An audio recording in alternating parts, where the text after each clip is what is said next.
Welcome, I'm Cathy Van E. Join me as I paint small pastel landscapes and share ways to reconnect with your art. The painting demonstration you're watching grow on the screen has started as a little study, 1/16 of a pastel sheet as you saw in the intro, and the finished painting I enlarged to 1/8 of a pastel sheet. The reference is from a place I've painted many times, Mother's Beach in Mornington, a beautiful spot on the Mornington Peninsula in Australia. That brings me to today's topic. Why is pink so powerful in a landscape? Pink is one of those secret colours that brings warmth, depth and atmosphere into your work. Have you ever noticed how a touch of pink can transform a landscape painting? In this demonstration, I show you how to use pink in a powerful way that has made the landscape glow. Pink is more than a pretty colour. It carries the warmth of light, especially at sunrise and sunset. Even the smallest amount can suggest glowing atmosphere. It also works as a balancer. Mixing it into greys, blues or greens, it stops it from looking harsh or artificial. It's nature's softener. And on top of that, pink has an emotional power.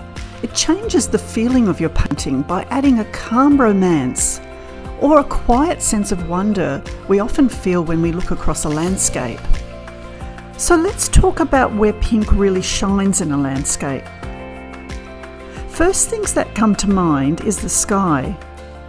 Think about those early mornings or late evenings, the edges of the clouds catching the soft pink glow.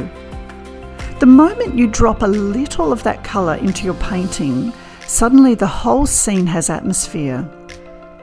Reflections in a lake, a river, or the wet shoreline as demonstrated in this painting, where the pink bounces down from the sky, ties the whole scene together. Even tree trunks can benefit. We often think of tree trunks as grey or brown, but the moment you slip a little pink into the bark, the tree feels alive. It's subtle, and it stops the painting from going dull. And don't forget snow or rocks. They can look cold and flat if you leave them in plain grey or white. But with the softest pink undertone, suddenly they feel sunlit, as if they're glowing. And sometimes it's just the smallest touch, a few wildflowers in a field, or a flicker of colour in the grass. The eye catches that pink and immediately connects it back to the sky. It's like giving our paintings a quiet harmony. Here's the takeaway. Use pink where the light touches or reflects.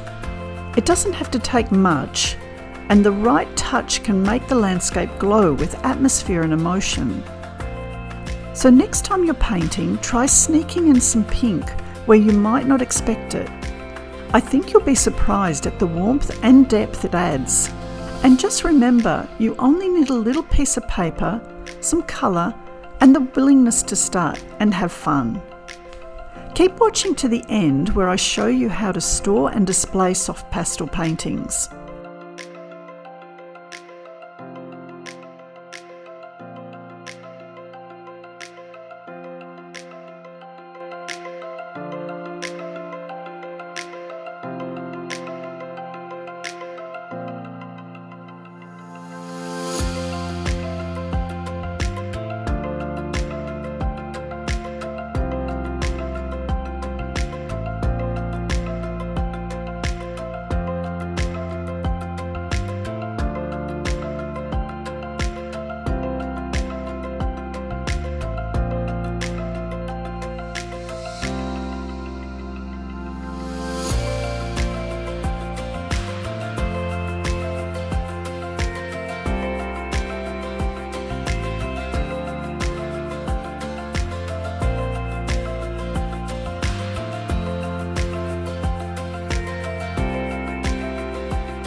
Once you finish your pastel painting, they are very easy to store in an A4 paper stacker.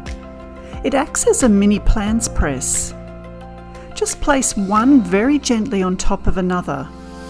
These small paintings take up very little space and are safe and protected until you are ready to frame. If you like making cards from your artwork, you can create unique gifts with easy-to-make papercraft frames and gift boxes. If you found this helpful, make sure to like and subscribe, and check out my Intuitive Artist Library on my website for full detailed information on pastel landscapes. Thanks for watching and happy painting!